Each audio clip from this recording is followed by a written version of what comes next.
In time in this world, digital currency is flowing everywhere.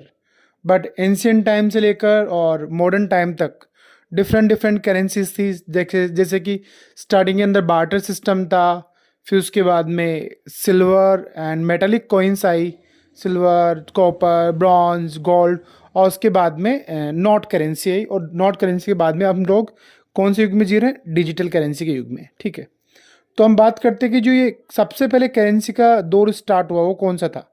तो coinage का दौर जब स्टार्ट हुआ, कोइंस का जब यूज होना स्टार्ट हुआ, कॉपर, ब्रॉन्ज, सिल्वर, गोल्ड, उन कॉइन्स ने एक नया फैशन बना दिया ट्रेड का, नया फैशन बना दिया एक्सचेंज ऑफ द गुड्स।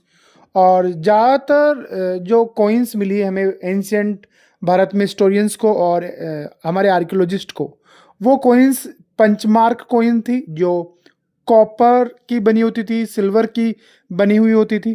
ठीक है, और उन सभी कॉइन को ज़्यादातर राजा ही बनवाते थे, राजा या फिर मर्चेंट्स होते थे, बैंकर्स होते थे, कुछ बिजनेसमैन होते थे, उनकी खुद की कॉइन्स होती थी, या फिर कुछ जमींदार जिनकी खुद की कॉइन्स होती थी। जैसे एंशियंट भारत की बात करें तो एंशियंट भारत के अंदर अल्दो यहाँ पे पंचमार कॉइन चलती थी, पर first gold coin was circulated in India by the Kushanas, and Kim Kadphises was the first king of Kushanas dynasty who circulated the first of all gold coin in India, Kim Kadphises.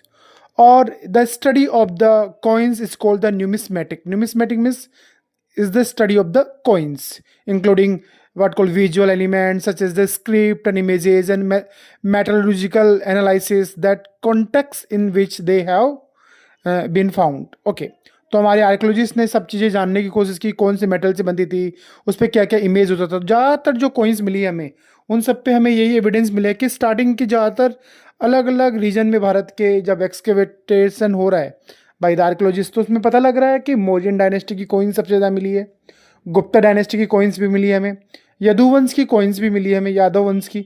और अलग अलग रीजन के अंदर उन राजाओं की जो जो डायनेस्टीज यहाँ रूल कर रही थी भारत में, उन सब की अलग अलग कॉइन्स होती थी। उन कॉइन्स के ऊपर राजाओं का चित्र होता, जैसे गुप्त डायनेस्टी के अंदर समुद्रगुप्त का चित्र होता था, और दूसरी साइड पर एक साइड पे समुद्रगुप्त वीणा बजा रहे हैं और दूसरी साइड पे गरुड़ के चित्र मिला है। तो उस समय के राजाओं की फोटो होती थी, उनका स्टेट का, उनके राज्य का सिंबल होता था उन कॉइन्स के ऊपर। और जो कॉइन का जो दौर था, उस दौर के अंदर बहुत सारी कॉइन्स जो थी, उन कॉइन्स के ऊपर उस राजा के फोटो के साथ, उस राजा की पहचान के साथ में ये भी मेंशन होता है कि राजा कब से लेकर कब तक रूल किया या फिर उसने क्या अचीवमेंट किया, ये सब कुछ कॉइन्स में मेंशन होता था। उन सब पे इंस्क्रिप्शन करवाया जाता था राजाओं के द्वारा। तो ये थी कॉइन्स की हिस्ट्री।